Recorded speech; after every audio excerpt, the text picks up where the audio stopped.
करते हैं पीयूष ग्रंथि। पीयूष ग्रंथि सभी ग्रंथियों पर कंट्रोल करती है, इसलिए इसको किस नाम से जानते हैं? मास्टर ग्रंथि के नाम से जानते हैं। कई बार पूछ लेते हैं कि हमारे शरीर की सबसे छोटी अंतःस्रावी ग्रंथि कौन सी होती है, तो वो भी कौन सी होती है? पीयूष ग्रंथि होती है। पीयूष ग्रंथि की जब लोकेशन की बात करें तो ये हाइपोथैलेमस, जैसे ये मैं डायग्राम के द्वारा बोलता हूँ, हाइपोथैलेमस के इनफंडिबुलम के द्वारा स्पेनोइड अस्थि से शैलाकृषिका गुहा में स्थित होती है। तो ये यहाँ पूछ लेते हैं कि पीयूष ग्रंथि में एक अस्थि पाई जाती है, इसके पास वो कौन सी है? स्पेनोइड अस्थि पाई जाती है। कौन सी अस्थि पाई जाती है? स्पेनोइड। और शैलाकृषिका गुहा के अंदर ये स्थित होती है। ये विशेष रूप से जैसे कि आप चित्र में देख रहे हैं, मटर के दाने के समान संरचनाएं होती है, जो गुलाबी रंग की या थोड़ी हल्की भूरी रंग की होती है। अब इसके दो भाग हैं जिनको हमने डिवाइड कर दिया, एक पश्चपाली है और दूसरा क्या है? अग्रपाली है। और अग्रपाली को तीन भागों में बांट दिया, पास ट्यूबरेलिस, पास इंटरमीडिया और पास डिस्टैलिस। ठीक है। फिर पश्चपाली और अग्रपाली ये दोनों अपने आप में अपना महत्व रखती है। दोनों जगह से अलग अलग हार्मोन का सिक्रेशन होता है, जिनको हम इस चार्ट के द्वारा हम समझेंगे। पीयूष ग्रंथि जिनको हमने दो भागों में विभाजित कर दिया, एक अग्रपाली है और दूसरा पश्चपाली। अग्रपाली को एडिनोहाइपोफाइसिस के नाम से भी जानते हैं और पश्चपाली को न्यूरोहाइपोफाइसिस के नाम से भी जाना जाता है। तो प्रश्न आपसे अग्रपाली के नाम से भी पूछा जा सकता है और एडिनोहाइपोफाइसिस के नाम से भी पूछा जा सकता है। पश्चपाली दे सकते हैं या फिर न्यूरोहाइपोफाइसिस दे सकते हैं। अब देखिए, जब तो क्वेश्चन आपसे पूछा जाता है तो ये प्रश्न आपसे पूछ सकते हैं कि पश्चपाली से स्रावित हार्मोन कौन से हैं और अग्रपाली से स्रावित हार्मोन कौन से हैं, या एडिनोहाइपोफाइसिस या न्यूरोहाइपोफाइसिस है। तो हमने इनको यहाँ डिवाइड किया। तो आप पहले ये देखें, क्योंकि इसके अंदर दो ही हार्मोन है तो आप याद कर लेंगे तो बाकी हार्मोन आपको तुरंत याद हो जाएंगे। फिर भी मैं आपको ट्रिकली बेस के द्वारा आपको याद करवा दिया जाएगा। तो देखिए आप, पश्चपाली से दो हार्मोनों का सिक्रेशन होता है। एक है ऑक्सीटोसिन हार्मोन, जिसे पीटोसिन भी कहते हैं, और दूसरा एडीएच है, जिसे एंटी डाययूरेटिक हार्मोन, या फिर उसे वैसोप्रेसिन कहते हैं, या फिर इसे पिट्रेसिन कहते हैं। ये क्या करता है काम? ये वृक्क जो नलिका होती है उसके अंदर जल के पुनः अवशोषण को प्रेरित करती है, यानी कि जल को अवशोषण करता है। यदि इसकी कमी हो जाती है, एडीएच की कमी हो जाती है, तो मूत्र ज्यादा लगेगा। मूत्र ज्यादा लगेगा तो उसे बोलते हैं पॉलीयूरिया। उसे क्या बोलते हैं? पॉलीयूरिया, या फिर उसे डाईयूरेसिस भी कहते हैं। और इस कारण एक रोग हो जाता है जो इंपॉर्टेंट है, डायबिटीज।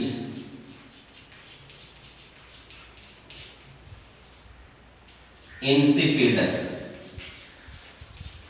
कौन सा रोग हो जाता है? डायबिटीज इंसिपिडस, जो अपने आप में इंपॉर्टेंट है। एग्जाम की दृष्टि से बहुत बार ये प्रश्न एग्जाम में पूछते हैं कि डायबिटीज इंसिपिडस किसकी कमी से होता है? तो एडीएच की कमी से। क्योंकि डायबिटीज आप नाम सुन रखा है, तो डायबिटीज यहाँ दूसरी, वो मीठे वाली डायबिटीज नहीं, ये दूसरी डायबिटीज है जो किसके कारण होती है? वैसोप्रेसिन या एडीएच की कमी के कारण, जिसके अंदर क्या होगा? मूत्र ज्यादा जाएगा। अगर एडीएच की कमी हो जाती है तो उन लोगों में मूत्र ज्यादा जाएगा, और ज्यादा जाएगा तो वो आधी जिंदगी मूत्रालय में ही गुजार देता है। तो ये इसकी कमी। अब देखिए आप, अग्रपाली से, अग्रपाली को अपन क्या कहते हैं? एडिनोहाइपोफाइसिस भी कहते हैं। अब इसके द्वारा इस तरह के हार्मोन जैसे प्रोलैक्टिन, एमएसएच है, एलएच है, एसीटीएच है, एफएसएच है, टीएसएच है और जीएच। तो आप इनको याद रखने के बजाय आप दो हार्मोन को याद रख लें कि बाकी हार्मोन वैसे ही याद हो जाएंगे। फिर भी मैं आपको ट्रिकली बेस के द्वारा आपको मैं याद करवा देता हूँ। जैसे कई बार कहते हैं कि जो जिसका लेफ्ट हैंड होता है वो ज्यादा ग्रोथ करता है। तो आजकल प्रधानमंत्री नरेंद्र मोदी जो है उसका जिस तरह हाथ होता है तो वो ग्रोथ वैसे ही ज्यादा करता है, विकास की बात सब करते हैं। तो एक ट्रिकली बेस मैंने बनाई है, प्रधानमंत्री के लेफ्ट हैंड में ग्रोथ ज्यादा होती है। तो देखिए, पी से यहां पर मैंने देख लिया प्रोलैक्टिन, एमएच से हमने देख लिया एमएसएच, एल से हमने देख लिया LH, ACTH से हमने देख लिया, A से देख लिया ACTH, F से देख लिया हमने FSH और T से हमने देख लिया TSH और ग्रोथ हार्मोन का मतलब GH। तो ट्रिपल बैच के द्वारा आपको शायद याद हो गया, prolactin, MSH, LH, ACTH, FSH, TSH और GH। फिर हम देखते हैं कि इनका क्या क्या कार्य होता है। तो प्रोलैक्टिन जो है वो क्या काम करता है, दुग्ध निर्माण को प्रेरित करता है, इसलिए इसको दुग्धजनक हार्मोन भी कहते हैं, इसको प्रोलैक्टिन। तो आजकल दुग्ध निर्माण के लिए जैसे कई पशु है उनमें दुग्ध निर्माण के लिए क्या करते हैं, प्रोलैक्टिन और ऑक्सीटोसिन का सामूहिक रूप से इंजेक्शन लगाया जाता है। विदेशों में ऐसा अक्सर होता है लेकिन भारत में ऐसा नहीं होता है, क्योंकि जो भी पशु हैं उनके लिए, जो गाय जैसे कि हमारी माता है, तो हम ऐसा नहीं दिखाते हैं, एक हमारे उनके प्रति एक सद्भावना, एक आदर है, इसलिए ऐसे इंजेक्शन हम वहां पर नहीं लगाते हैं। तो यहाँ भारत में ऐसा नहीं होता है। तो प्रोलैक्टिन क्या करता है, दुग्ध निर्माण या फिर दुग्धजनक हार्मोन भी इसको कहते हैं। MSH क्या करता है, ये जो मेलानोसाइट स्टिमुलेटिंग हार्मोन इसका पूरा नाम है, जो त्वचा के रंग को प्रभावित करता है, त्वचा का जो रंग है उसको कौन करेगा, MSH करेगा। जैसे हमारे शरीर पर ब्लैक स्पॉट हो सकते हैं, तिल हो सकते हैं, तो इनका सीक्रेशन ज्यादा होता है तो वो हमारे शरीर पर उनकी संख्या भी क्या होगी, ज्यादा होगी।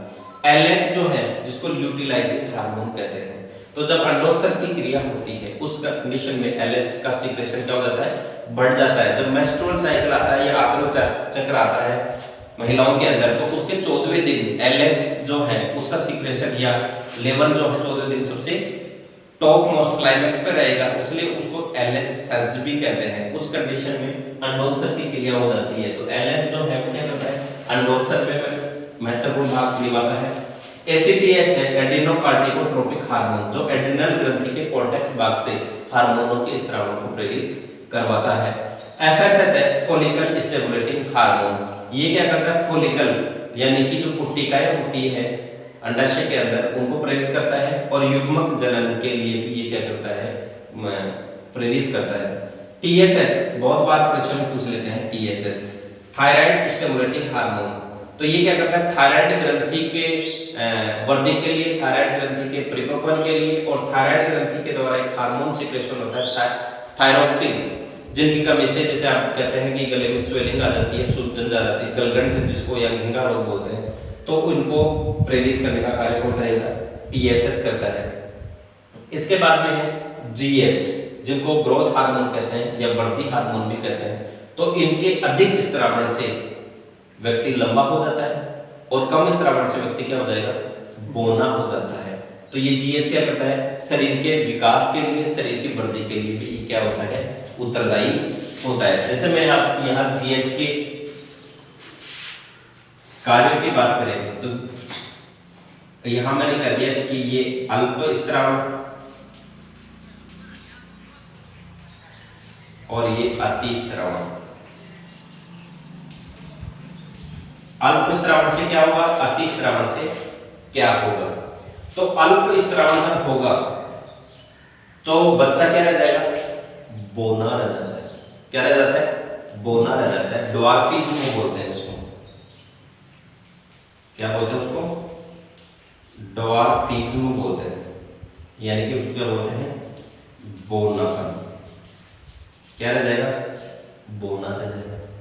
दूसरा, ये तो बाल्यावस्था के अंदर है, और वयस्क के अंदर उसमें झुर्रियां पड़ जाएगी और व्यक्ति पहले ही यानी बुढ़ापे से पहले ही बूढ़ा दिखना प्रारंभ हो जाता है। तो वो कौन सा रोग है, सीमंड रोग बोलते हैं, साइमंड रोग भी इसको बोला जाता है। अति स्त्रावण से क्या हो जाता है, व्यक्ति जियाटिज्म, यानी व्यक्ति कैसा हो जाएगा, दानवाकार हो जाएगा, व्यक्ति बड़ा हो जाएगा। और वयस्क अवस्था में इसकी अतिस्रावण हो जाएगा तो एक्रोमीगेली कहते हैं। खली को देखें तो उसके अंदर ऐसा ही है, ये रोग है एक्रोमीगेली, यानी कि ये वाले जो है ये चेहरा क्या हो जाएगा, यानी कुरूप हो जाएगा, ये हड्डियां बाहर निकल जाएगी, ये जबड़ा थोड़ा सा नीचे आ जाएगा। तो वो किसके कारण होता है, GH के अतिस्रावण से। वयस्क अवस्था में इसका जब सीक्रेशन हो जाएगा तो क्या हो जाएगा, एक्रोमेगली, और बचपन में ज्यादा हो जाएगा तो क्या हो जाएगा, जीआईटीज में दानों का बड़ा हो जाएगा। और अल्पस्राव से क्या हो जाएगा, ये बच्चा बोना रह जाएगा। और बोने को एक नाम देते हैं विशेष प्रकार से, इंपॉर्टेंट याद रखना, उसे क्या बोलते हैं, मिजेट। सर्कस में काम करने वाले देखे आपने बोने को, सर्कस में काम करने वाले बहुत ही छोटे होते हैं जिनका क्या नाम देते हैं, मिजेट कहते हैं। तो याद रखना कि सर्कस में काम करने वाले जो बोने हैं उनको क्या नाम से देते हैं, मिजेट कहते हैं। जो स्पेशली वो कैसे होते हैं, बंदे होते हैं, नपुंसक होते हैं। कैसे होते हैं, नपुंसक होते हैं।